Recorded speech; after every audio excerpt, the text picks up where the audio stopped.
Eu quero falar aqui, nessa breve introdução a respeito do livro, o que é o Apocalipse e por que é importante estudá-lo. O que ele é e por que é importante considerar essas coisas, estudar esse livro, prestar atenção a tudo aquilo que foi revelado nele.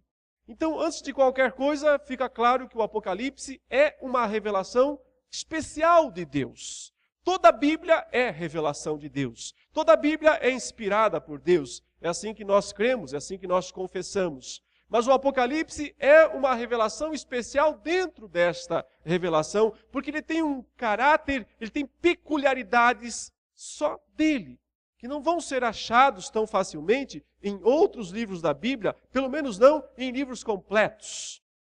Há porções apocalípticas, é assim que nós falamos ou chamamos esses textos que fazem menções escatológicas ao fim dos tempos, à volta de Jesus, ou ao novo céu e nova terra, ou à ressurreição, ou ao juízo final. Em outros livros, claro, há porções apocalípticas em Isaías, em Ezequiel, em Zacarias, especialmente em Daniel.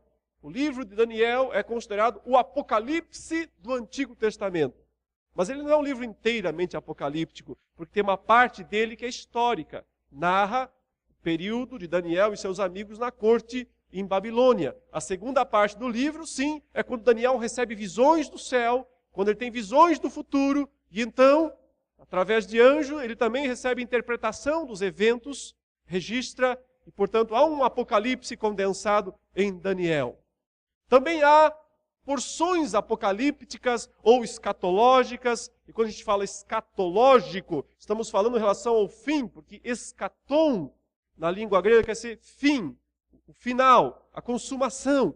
Então, se eu usar esse termo aqui escatológico, entendam, o fim dos tempos, a consumação, o propósito de Deus que vai se cumprir na hora certa, no momento certo, ao qual ele vem trabalhando e executando ao longo da história, mas vai se cumprir no momento certo que Deus decidiu. Há porções assim, por exemplo, no livro de Mateus, no capítulo 24, o chamado sermão profético, quando Cristo começa a falar a respeito da destruição de Jerusalém e do fim do mundo. Então, ele faz uma série de afirmações a respeito desse período, ou dessas épocas, tanto nos evangelhos sinóticos, ou nos demais evangelhos sinóticos, como Marcos, como Lucas, nós temos repetições parecidas com essa de Mateus 24. Também há algumas porções escatológicas nas cartas.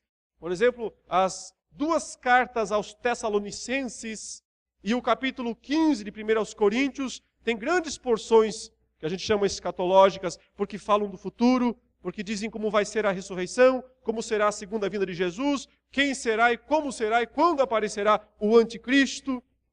Então nós precisamos estudar o Apocalipse tendo em mente essas outras porções das Escrituras. Porque o Apocalipse, embora seja singular no sentido de que ele é do início ao fim, do primeiro ao último capítulo, totalmente apocalíptico ou escatológico, mas ele não é o único livro da Bíblia que tem essas partes, essas porções. E nós devemos comparar os textos para então chegar a uma compreensão.